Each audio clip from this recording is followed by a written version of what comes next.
Hey everyone, my name's Brendan, I hope your day's been going good, and I love Pikmin. Pikmin, mother-loving, sentient weeds. They're like little plant ants, dude, they're so cute. Motherfucking Pikmin! 20 whole years of Pikmin.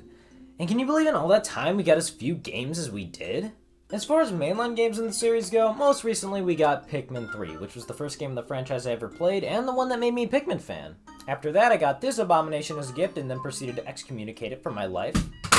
Then, a couple years later, I'd finally go back and play the original GameCube game and have a great time with it. So, to follow up on that amazing experience, I would go and play... Maybe we can just talk about the e-reader games instead.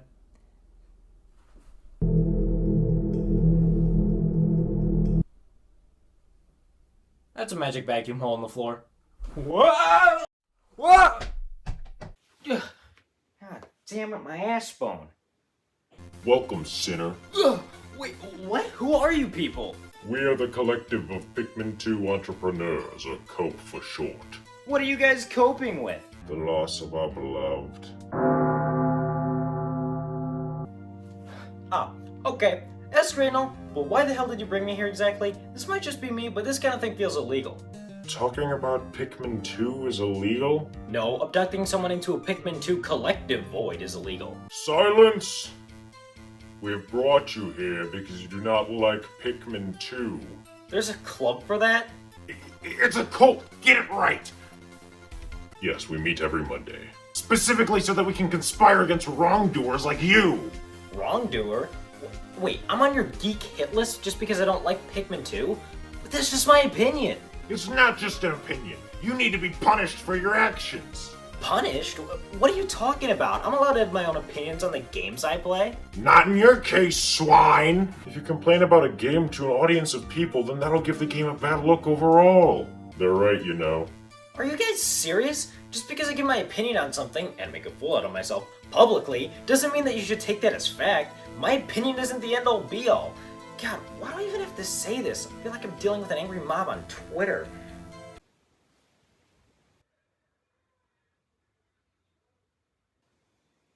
Oh, you've gotta be shitting me. Don't blame us. The rent here's cheap and they're not picky about how loud we are. The only real downside is that the perfectly cut scream account lives directly upstairs. Look, can I go now? No! Not until we know for sure you won't blindly hate on the game. I wasn't planning on doing that anyways. Plus, it's been over 2 years since I last played through the game, so there's a chance I might not even feel the same way anymore. I was fully ready to give this game a second chance. Oh. This shit's awkward. So can I leave? Listen, I get that you guys really like this game and that it means a lot to you all, so I'll do my best to give it a fair shot. I can't give any guarantees though in the event that this game throws some random BS at me that I can't do anything about. Also, just shoot me a text next time. I'm not really into this whole kidnapping thing you have going on here. Fine, you may go. As long as you give it a fair chance. Just remember, we'll be watching you, Pick Boy. Magic away! Whoa!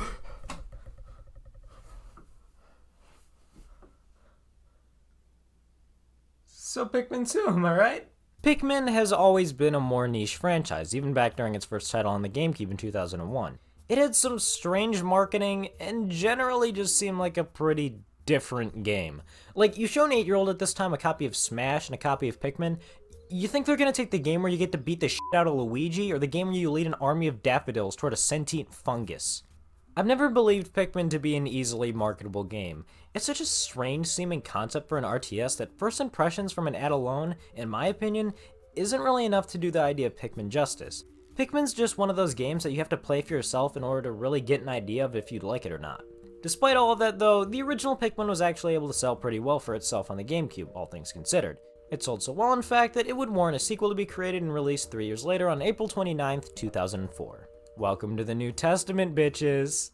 The original Pikmin from 2001, to put it briefly, was about you playing as Captain Olimar attempting to survive on a mysterious planet after he crash lands. You have 30 days left of air, meaning that, as a result, you also only have 30 days to try and repair your ship by collecting the different parts scattered across the planet. This in-game time limit not only created a more tense atmosphere, but also helped increase replayability. Every time I'd play through the game, I'd feel incentivized to do better and try and beat the game faster than I did previously, all because of the time limit being there. The game was tense, but in my opinion, that was one of the things that added to the fun of it. Oh, also, side note, but last year when describing the game, I said it was stressful and then that's what made it fun, but I definitely don't think that's the case or what I meant. The game is tense and keeps you on your toes at all times, but I never felt stressed out playing because of the time limit. However, that wasn't the case for everyone, because if you can imagine, not everyone is exactly a fan of time limits in games. Many found this time limit to be too much or that it made the game too difficult. While I still think the game is pretty manageable when considering that you have 30 days to collect at least 25 parts, I can definitely see how some still wouldn't be a fan of it. Nintendo apparently took note of this, basing many of the design changes in Pikmin 2 around this complaint. These design choices are also what led to me wanting to blow a fucking gasket while playing through this game, but we'll get to that later. But hey, before we get into all that stuff, let's talk about this game's advertising real quick. One other thing that I failed to mention last year was that in some of the original Pikmin's commercials, there was a song used called I Know Uda. This song was made specifically for these ads and actually ended up outselling the game itself in Japan, surprisingly enough. Something similar would be done with Pikmin 2's ads in Japan, creating a follow-up to this song called Tanenu Uda for the game's commercials. If you have a squad filled with 20 of each Pikmin type in Pikmin 2 though, your squad will actually start singing I Know Uda. It's pretty adorable. But you might be wondering, what kind of ads did we get for the game here in the US?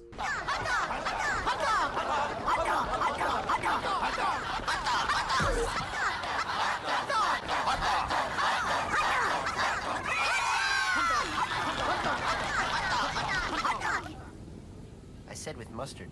Make it two. Pikmin. I said with a mustard. Pikmin. Make it two. Let's move away from the ads though and over to the game itself. Loading it up to the title screen, we have, much like the first game, the title being formed by a large swarm of Pikmin all grouped up together.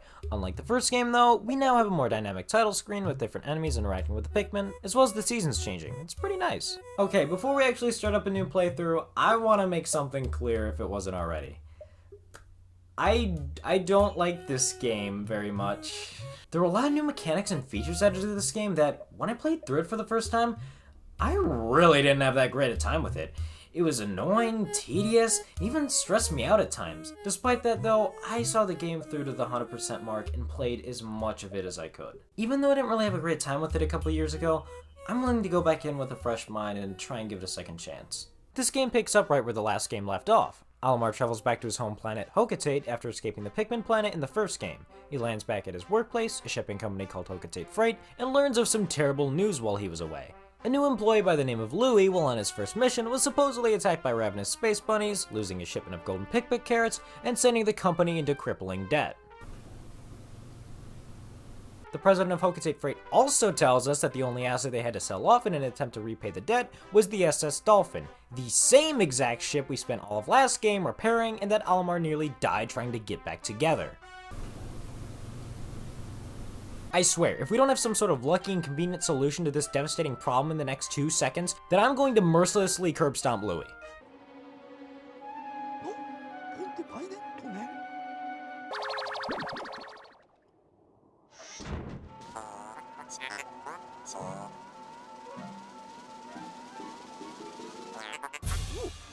Oh, thank God. This gives the president the great idea of sending Almar and Louie back to the Pikmin planet, leaving immediately and not even giving Almar a chance to see his family.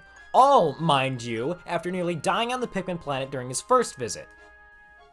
Scratch that, I want to curb stomp both Louie and the president. Joking aside, I actually really like this setup for a new main goal in the game. Well, more of what's being set up, and less of how Almar is screwed over by the president and his co-worker. In the first game, the main objective and thing that we were collecting were Almar's ship parts in order to repair it. This time around, we're collecting a bunch of miscellaneous treasures in order to pay off the Hocotate Freight debt. On the way down to the planet, Almar nearly drives into an asteroid and then hits a branch, causing Louie to fall out of the ship. Looks like we're 2 for 2 on Almar being a shitty pilot. Dear God. Almar and the Hocotate Freight ship land safely, and Louie chills out by himself after face planting into the snow. Over on Almar's end, he sees a few Pikmin attacking a dwarf Bulborb, reminding us of how at the end of Pikmin 1, we saw that they had learned to fend for themselves. Over on Louie's end, he finds the red Pikmin's onion and a sprout that pops out. He seems a bit horrified to find a sentient weed growing from the snow. Well yeah, I mean who wouldn't? But plucks it regardless.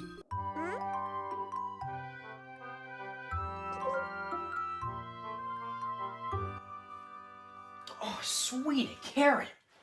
Louis then forces the Pikmin to partake in manual labor while he wanders off into the wilderness. That's when he stumbles upon...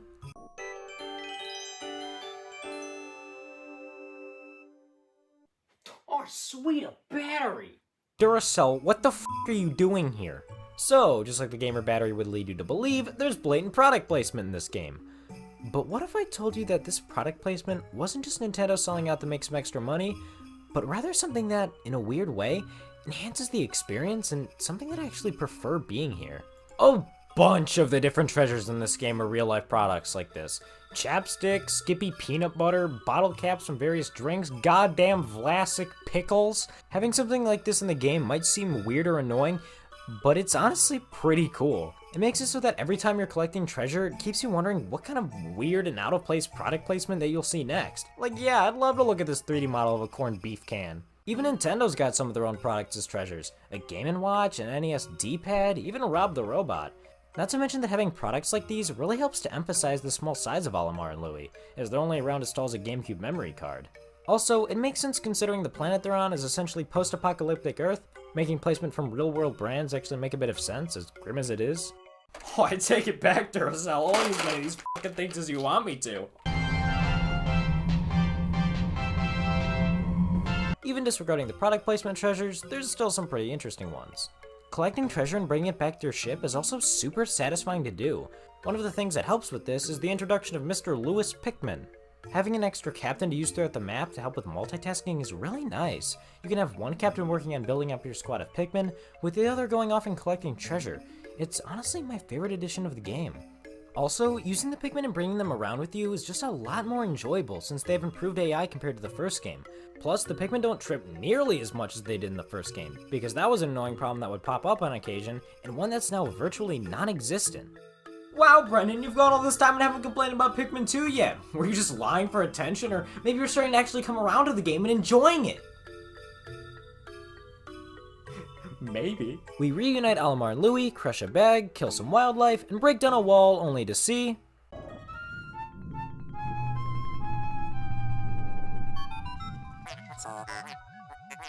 You show an expression of unease. One of Pikmin 2's big claims to fame, or hatred, is the introduction of caves! The Pikmin 2 caves are the big new addition to the game. The caves themselves are multi-level dungeon crawling sections that you take a squad of Pikmin into, explore, collect treasure, and fight enemies and bosses inside of. You have to scour each sublevel of the caves for treasure and fight enemies along the way. Not to mention that the squad of Pikmin you bring in with you are the only Pikmin you'll have throughout the entire cave, meaning you need to be careful and think more strategically about how you approach enemies and obstacles. If you happen to lose too many Pikmin though, you can always just reset the sublevel and try again. Using strategy with your Pikmin squad, having these areas as an easier way to collect treasure, and maybe even utilizing both captains in order to multitask, these caves actually sound really cool in concept.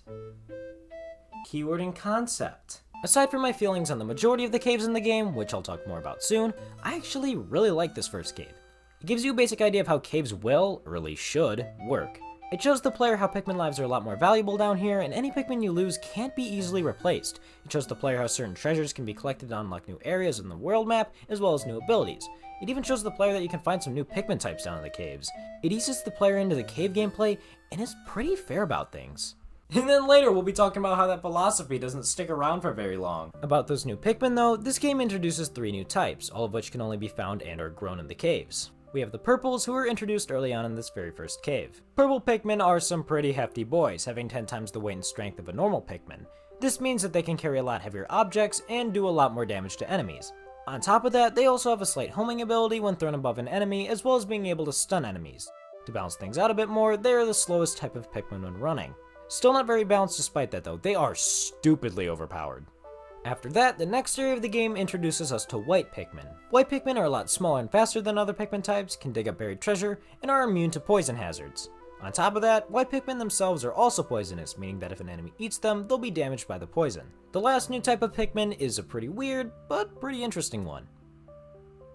They're also freaks of nature. This is called a Bulbmin, a Bulborb Pikmin hybrid creature that can be found in caves falling around a larger, mature Bulbmin. Killing the mature Bulbmin and whistling the remaining ones over to you will bring them into your squad as new loyal followers. Something about that just doesn't seem right. While the Bulbmin can't be taken out of the caves, they just kind of stand there looking on in awe, they're immune to every hazard type, making them extremely useful. Speaking of hazard types, we have the hazards of water and fire, which can be countered with the returning red and blue Pikmin respectively, the previously mentioned poison hazard, which can be countered by white Pikmin, and then we have one final new hazard type, electricity. Now, if you remember in the last game, yellow Pikmin had the ability to be thrown higher up and pick up bomb rocks. Now, since bomb rocks don't return in this game, at least not for the Pikmin to use, that left the yellow Pikmin's abilities pretty scarce. That leads us to the introduction of electricity-based hazards and enemies, which yellow Pikmin are immune to and can counter. The thing about most of these hazards is that if a Pikmin touches them, they usually just panic and scatter, and as long as you whistle them over in time, they should be fine. Electricity, on the other hand, is an insta-kill if a Pikmin touches it, making yellow Pikmin's use go from situational to invaluable. Electricity can be annoying as hell if you're not careful, especially in caves, considering your Pikmin can't be easily replaced. Before going into the caves in this game, they'll also give you heads up on what hazards there are, letting you know what Pikmin types you should be bringing with you. Although, be warned, while a cave might show you that you don't need to bring white Pikmin to deal with poisonous hazards, it doesn't mean you won't need them to dig up buried treasures. There isn't a warning telling you there are buried treasures, which I think is kinda stupid, so always just bring white Pikmin in to be safe.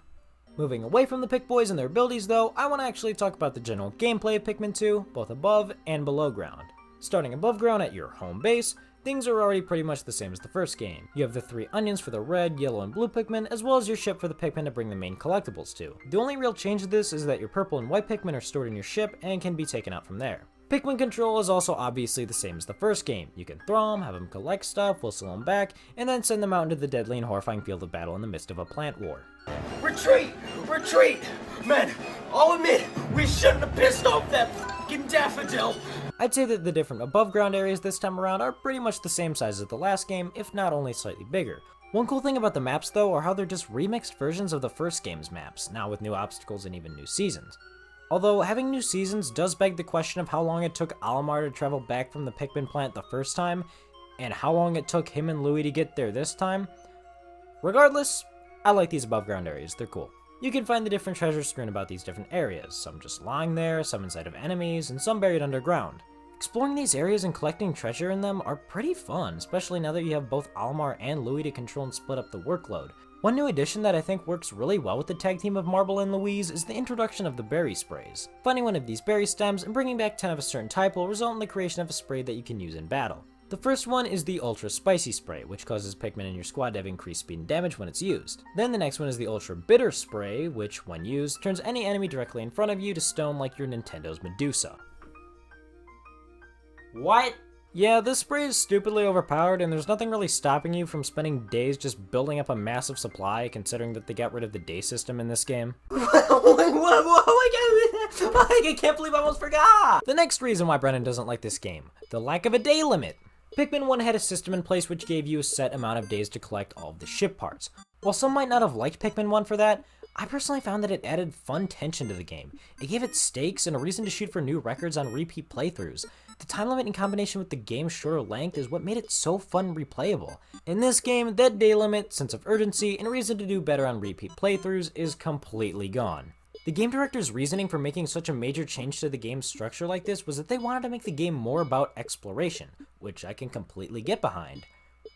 But then why the hell are the caves here? Why are the areas practically the same size as the first game? They said removing the time limit was to encourage exploration, but then why does the rest of the game not support this philosophy? There's just as much to explore here above ground as in the first game, and the caves are the last thing that come to my mind in terms of exploration. I mean, sure, you're exploring them, but I wouldn't really say there's much to explore. Aside from some preset enemies, obstacles, treasures, and aesthetics, the caves are all completely randomized. You could be on one sublevel and have it look a certain way on one playthrough, and then the layout will look completely different on another. This might be here as a way to increase replayability, but considering the amount of BS that can occur as a result of that randomization, it just ends up turning me off from playing the game flat out. Alright, I can't wait to see what this next cave sublevel has in store for me.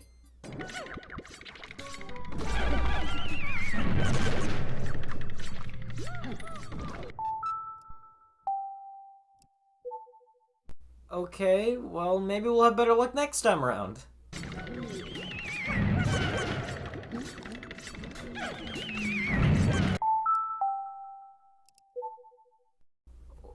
What?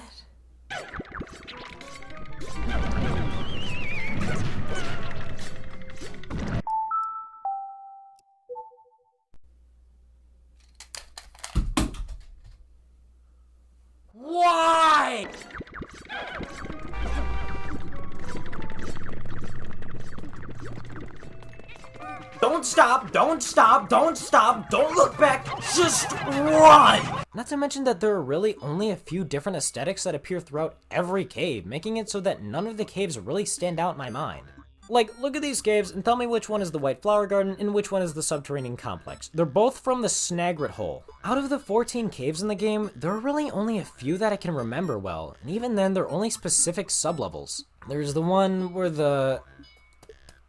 where the bread bug stole some bologna, the one with the spiders, there's that one with every type of bulborb, shower crab. Honestly, the most memorable thing from these caves, aside from treasures, are the bosses that appear at the final sublevel of each cave. There's the pileated snagrit, the segmented crobster, the giant breadbug, Empress bullblacks, the goddamn man-at legs. It's literally just a mechanical spider with a Gatling gun, and I love it. Alright guys, I think the beady long legs needs a bit of sprucing up, so what are some ways that you think we can make it more interesting? A gun! Like always, Pikmin creature design is absolutely fantastic, even if some of the creatures themselves might give me a blood clot. After beating one of the bosses at the end of the cave, they'll drop a special item. These items unlock new abilities for the captains to use. Immunity to some different hazards, improved punch attack, even the Pluckaphone, which was an unused feature from early on in Pikmin 1's development. The very first of these abilities you get is the treasure gauge, which is probably the most important one since it helps you more easily locate treasure. But Brendan, what if I want to look at these treasures and creatures in enclosed spaces and relentlessly throw vegetables at them? Well, first of all, what? And second of all, what? Let me introduce you to the Piklopedia, one of this game's best new features. The Piklopedia is a log of all of the different treasures you've collected, wildlife you've seen, and enemies you've encountered. For each of these are detailed descriptions from either Olimar, Louis, or the Hocotate ship. Olimar gives general descriptions of the objects and enemies, usually relating them back to a story from his adventures with the Pikmin, his family back home, or Louis and the President. As for the Hocotate ship, it comes up with sales pitches for each of the treasures, which are always pretty entertaining to read. Then there's Louis. Plump specimens are best spit-roasted whole, stuffed with a lime and a slab of bacon, basted frequently to ensure a magnificently moist haunch. Whatever you say, Louis! God, Louis' cooking descriptions are so damn weird, but I can't help but love them. They're so odd, yet the fact that something like this is here makes it kind of charming. The whole Piklopedia is so charming, and that's why I love it. They didn't have to add something like this to the game, but the fact it's here makes me really happy they did. Alright, fun time's over, back to the caves. Why are the rocks falling from the sky? There are traps throughout all of the different caves, and they almost always involve something falling from the sky unprompted, without warning, and with little time for you to react. I mean, usually you can walk through the entire cave, set off the traps, and go back with your Pikmin relatively safely, although that is kind of tedious. Sometimes, though, the trap will only be set off after your Pikmin picks up a treasure and begins bringing it back, meaning you can't take your eyes off of the Pikmin for even a second unless you want to risk them being blown up by a stray bomb rock descending from the heavens. Even if there aren't any bullshit traps, the caves themselves can take forever to get through. You have to play extremely carefully to avoid too many Pikmin from being killed, to the point where it can become almost tedious. This brings me to the other design choice that makes me question what the developers were doing. If you're going to add in a second captain to encourage multitasking, then why the hell did you design the caves in a way that punishes multitasking? You can't have one captain go off to do one thing while the other does something else, because if you take your eyes off of your Pikmin for too long, then they might be crushed by a boulder, hit with a bomb rock, or have something like the Gatling Groink wander halfway across the map just to torment you! While I haven't had the greatest time replaying Pikmin 2, I can definitely say that I'm having more fun than I did in my first playthrough. And that's because I now know what to expect. The first time I played Pikmin 2, it was right after beating the first game for the first time, and I was playing them back to back, and I didn't have a good time as a result of that. It's taken me a while, but I think I finally understand why. And that's because you can't play Pikmin 2 like you'd play Pikmin 1, at least not during the underground sections. Pikmin 1 encourages multitasking and trying to accomplish as much as possible as fast as possible. In Pikmin 2's caves though, if you try to take things too fast and multitask against thine cave's wishes, then you're going to lose Pikmin and you're going to have to press my new least favorite button and try it again. You need to take things slow, be precise, and if you screw up, you might as well reset the sublevel because doing that is better than getting to the end of the cave only to realize that you don't have enough Pikmin to carry back the big treasure, meaning you'll have to do the whole damn thing over again. Last year, I mistakenly described Pikmin 1 as stressful, whereas I think tense would be a better word to use. It creates a tense atmosphere and tries to encourage the player to move quickly and efficiently, all while still making things fun. Pikmin 2, on the other hand, on multiple occasions, has actually stressed me out and upset me to the point where I wasn't having fun anymore. You could say I'm whining, that I'm just not playing it right, that I'm over-exaggerating. But I'm not lying when I say that the caves in this game, at multiple points, genuinely stressed me out from all of the random BS that popped up throughout it. But what if I told you that there is a cave in this game that fixes all of these problems, or at the very least makes them a hell of a lot less annoying? Give it up for the submerged castle, everyone.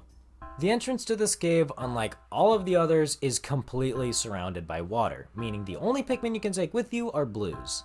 Going down into the cave, you'll see that there are other hazards aside from water that you'll have to deal with, making it particularly deadly to traverse. Electric hazards, go screw yourself. The only easy way to deal with these hazards is by finding the bulbmen wandering around, since they're immune to all of them. These hazards aren't the main thing you'll have to deal with going through this cave though, because if you spend more than 5 minutes on any of these sublevels, then you'll be getting a very special visit from a very special someone.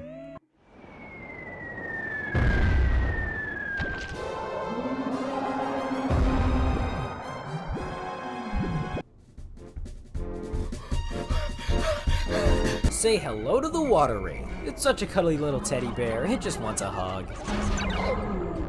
It just wants a hug. The water wraith is this watery goopy blob beast that relentlessly chases you throughout the entire sublevel once it spawns in. I shouldn't have made fun of the Golex last year! This thing is terrifying, and I love it. It moves around on 2 stone rollers, which it uses to roll over and instantly kill any of your Pikmin. And the most scary thing about it can't be damaged, at least not until the final sublevel. Once it spawns in, it's just a game of cat and mouse, and there's not much you can really do aside from run.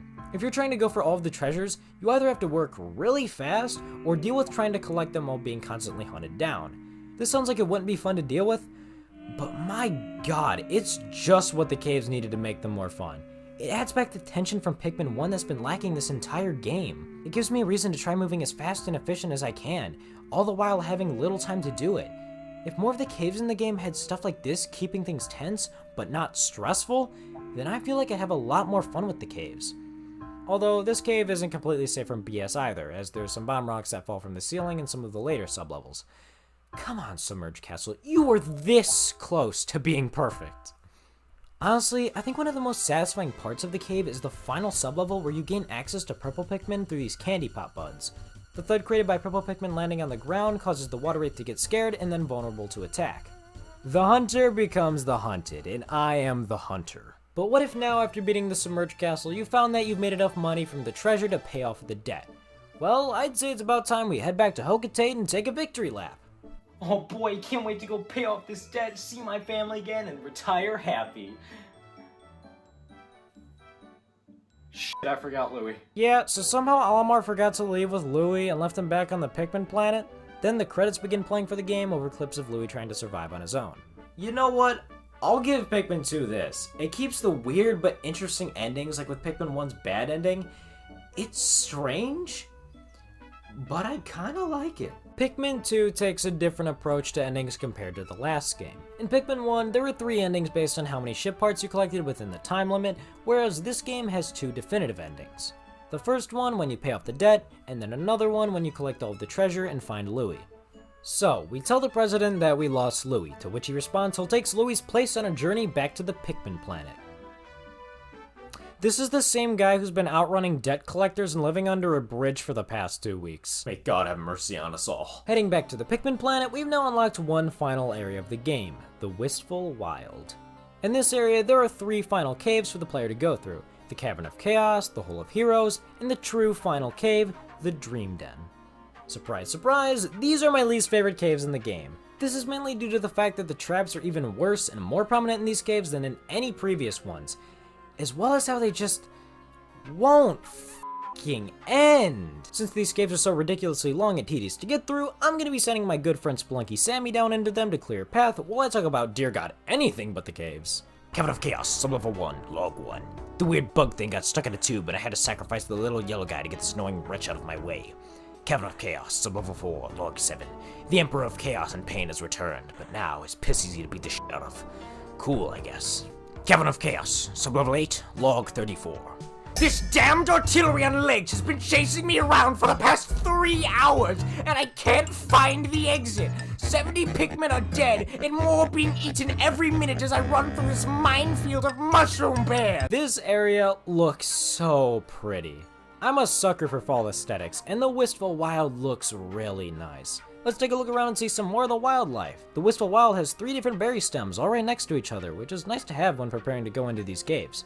Speaking of caves, I wonder how Splunky Sammy's doing. The damned bug has mind control! Hole of Heroes, sub-level 4, log 76. A sacrifice will have to do. Hole of Heroes, sub-level 5, log 78. This is actually quite relaxing, actually. Hole of Heroes, sub-level 6, log 81. I never learned how to swim. The frogs are trying to crush me. The creatures are eating me. Why is there Skippy peanut butter here? This area has some of the most difficult enemies in it, at least for the above ground section standards. But it's pretty fitting considering it's the last area of the game. Except for these 2 cretins. God, I hate them. This one dumbbell treasure is also really annoying. You need to have 100 purple Pikmin in order to carry it, and no matter how well you play in the caves, you won't have enough purples to carry this thing back if you're just playing through normally. It also just takes forever for them to carry the thing back.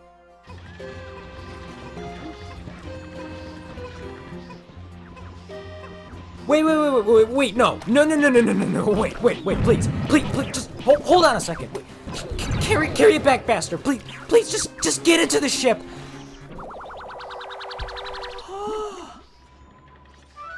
Oh, thank God.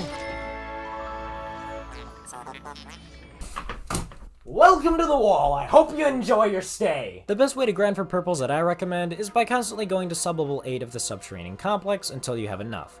It can take pretty long to do, but hey, at least it's not as long as the Drewdan is. Drewdan, sub-level 2, log 344. There's artillery raining from the sky. Drewdan, sub-level 3, log 351. And I thought the artillery was bad. This is a whole-ass bear. Drewdan, sub-level 7, log 470. Country roads, take me home to the place I belong. Drewdan, sub-level 11. Or was it 12? I don't know anymore. Time is a distant memory and no longer a concept that can be applied to me. I had to eat the weird plants in order to keep myself from starving. I keep hearing noises from the walls and I don't know what they are. I just want to go home. Okay, I think by now Sammy should have cleared a path out for me, so let's head on down and fight the final boss. We find Louie sitting on a pile of junk, but when we get close...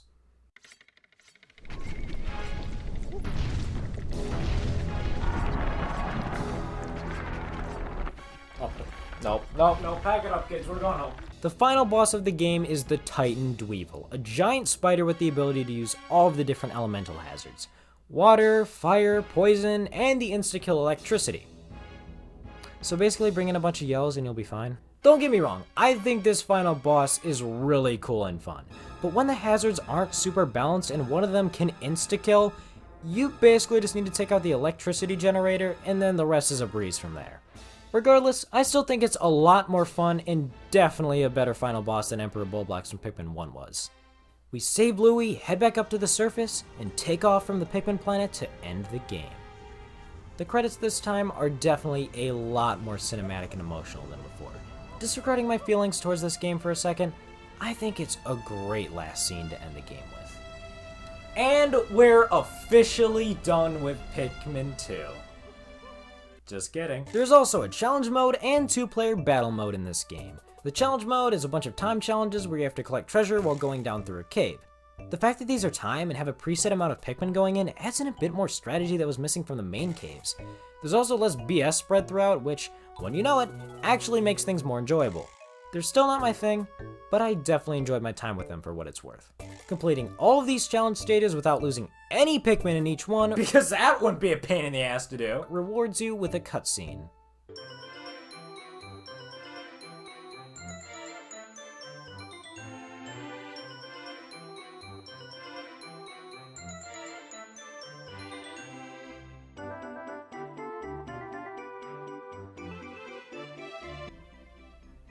So about me wanting to curb stomp Louie, next up is the 2-player battle mode, but after a poor attempt, I realized that trying to play by myself this time just won't cut it. So who would have guessed? I can't play 2-player battle mode by myself, so it looks like I'll need another body here. Bert's out of town, though. DB's a fucking computer. George is still outside my window begging to be let back in. Huh. What does that leave me with?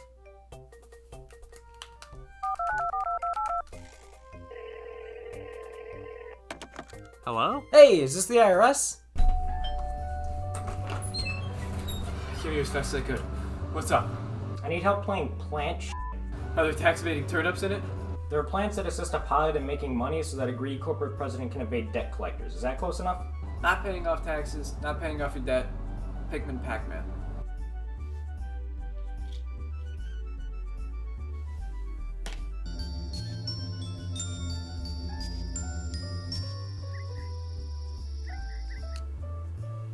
It's a giant f***ing mushroom. Okay, we're now officially set up to partake in what I like to call the Pikmin 2-player battle mode experience. We're looking to get that phrase out in t-shirts very soon, keep an eye out. It's a shame that it doesn't get as much attention as something like Mario Party though, because it still has that same kind of fun to it that I feel like a lot of people would enjoy if they got to try it out. The only real downside is that versus matches like this works best when it's played between two people already familiar with Pikmin and how to play it. If you pin a newcomer and a veteran against each other, it's just not really gonna work out that well. How are the carrots walking? Essentially, you select one of 10 cave stages, may God help us all, choose how many Pikmin each player will get, and then head in to start the battle. There are 4 different ways of winning these battles. The first of these is what I consider to be the main goal, which is using your Pikmin to carry back 4 of these yellow marbles. The first person to do this is the winner and crown the new Pikmin champion. How the hell did you do that? And he keeps his title as King of the Pick Boys. Eat shit, tax man. Best 2 out of 3. The other way of winning is by taking the other team's blue or red marble and bringing it back to your team's onion. The last 2 methods of winning are by using pure brute force, either kill all of the other team's Pikmin or break the other captain's everything. One little extra detail that I also really like is that in between each match, Olimar and Louie's faces become either more and more smug or more pissed off based on who's winning. I love it. What are you doing? Brooding. And that is truly everything that Pikmin 2 has to offer. Overall, I enjoyed the game a lot more than I did the first time around. That's not really saying much though. Listen, there's a lot to like here. The above ground treasure collecting is fun, the end of day emails, cutscenes, and real brine treasures are all super charming, and the same fun Pikmin gameplay from the first game is here and improved upon. But the strange choice of removing the day limit and adding in these BS-riddled, stress-inducing caves just ruined it for me. I'll admit, I did have fun, but that's just because the general act of playing Pikmin is fun. I love the gameplay of Pikmin. So, to sum it all up, I guess I'd say that I like Pikmin 2 because it's Pikmin, but not because it's Pikmin 2, if that makes any sense. But I mean, it's the Pikmin series' 20th anniversary. I didn't really want to spend the whole thing complaining about this game, but that's just kind of how it worked out. I know that there are a ton of other people who love this game though. Hell, there's a giant modding scene around it, and a lot of the projects look really cool. Some people like the more strict and fast-paced gameplay of Pikmin 1. Some people like the caves and lack of a time limit in Pikmin 2. Some people like the fruit system and new Pikmin types in Pikmin 3. And I'm sure that someone out there likes this abomination.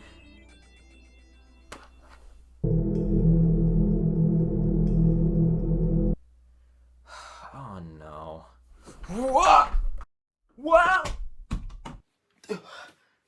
Oh, come on, what now? You broke your promise to us! You complained about Pikmin 2. You did do that. Oh, come on, for the love of God, let someone else have a different opinion for once. It's just a game. Why do you all get so mad when someone doesn't like it as much as you do? Games are art. Not everyone's gonna feel the same way about each new game that comes out. God, I mean, considering how frequently this franchise goes dormant, you'd think you'd welcome new opinions and try to have some civil discussion with fellow fans. But no! I'm somehow in the wrong because I don't like the same game in the franchise that everybody else does. My bad, so sorry. What are you guys scared of? So that, don't you know what that thing's capable of? This? No, not really. I usually just hit it with a frying pan and that seems to do the trick. Fine, we'll stop bothering you. Just get that thing out of here and put it in a cage while you're at it. God, be gone.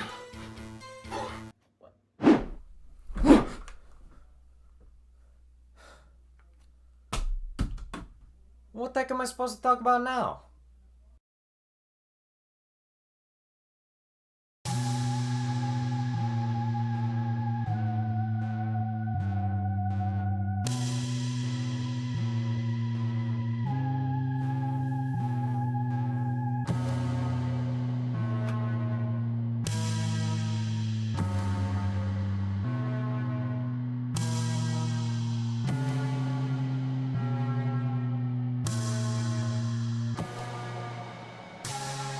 son of a bitch.